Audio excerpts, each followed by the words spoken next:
Let me take you back in time a year ago. July of 2025.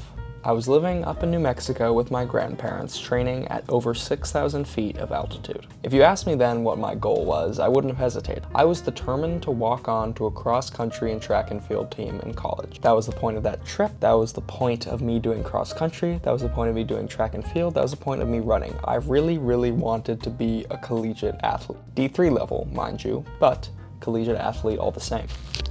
I'm gonna take this off. Ask any of my friends at the time, any of my family members. That was kind of my thing. I really wanted to be able to walk on in college. I was new to the sport, but I was willing to put in the work to get to where I needed to be. Where are we now?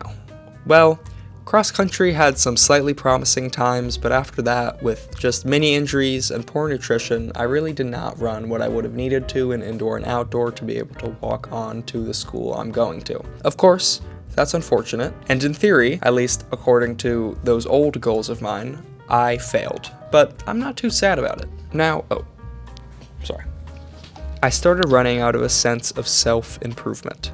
I wanted to push my body to its limits and see what it was capable of. As time went on, and as I developed this goal of walking on, some of the joy of running kind of left me. Even if I pushed myself in a race, if I didn't hit a certain standard, it wasn't a successful day.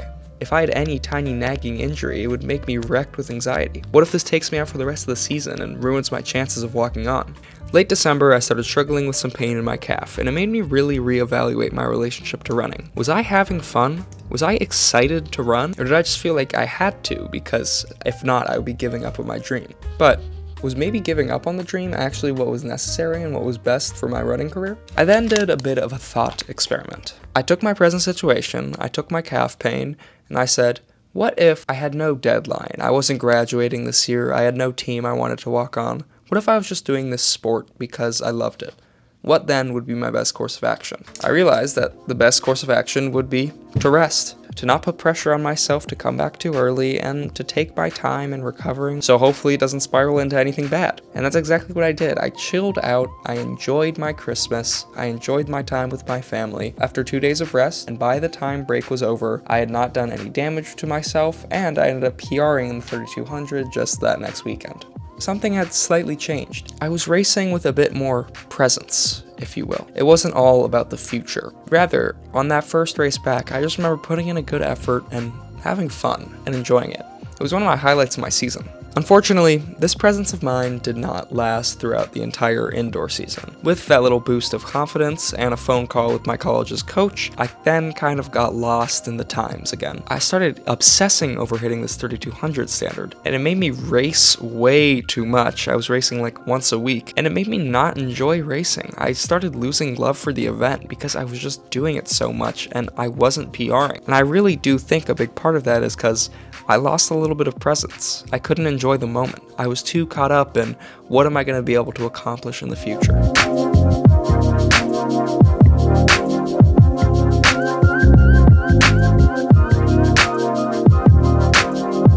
Frankly, I don't want to attribute my failure to one specific thing. Running is a mysterious sport. Sometimes you just have a bad day. You have bad days and you have good days, and sometimes you can't really explain why. I did not have my best season, but that is okay. I captained a fantastic team with remarkable teammates, and it was one of the best experiences of my athletic career. So that is the mindset I'm going into this summer with. I'm not doing it for anything else in the future. I'm not doing it for anyone else but me.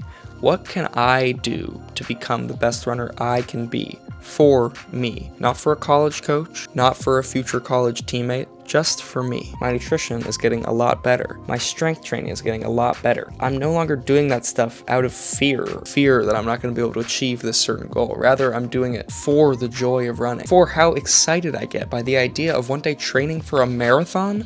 That is the coolest thing ever, and I want to be able to do that. So the more I lock in now, the sooner I will be able to do that kind of stuff. I get excited just thinking about it.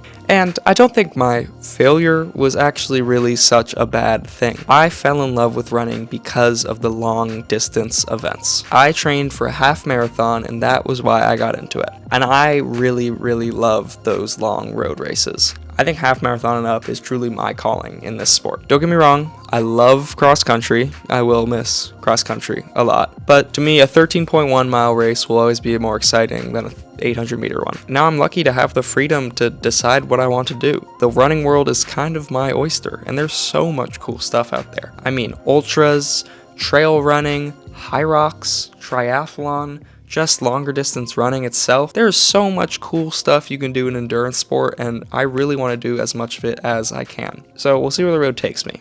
And at the end of the day, maybe I'm kind of glad I failed. Maybe this failure will actually be the mindset shift that I need to achieve my maximum potential as a runner. I just need to give it time and patience, and I can't do it for anything else but passion and excitement.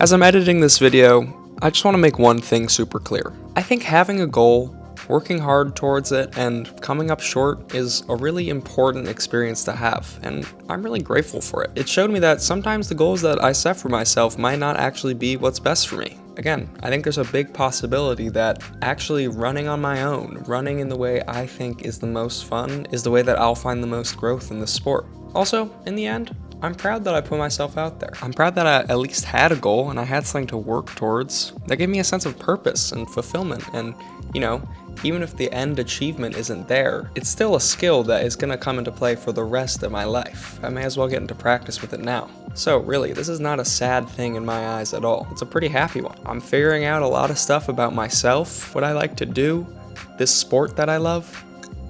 What could be better? Nothing, if you ask me.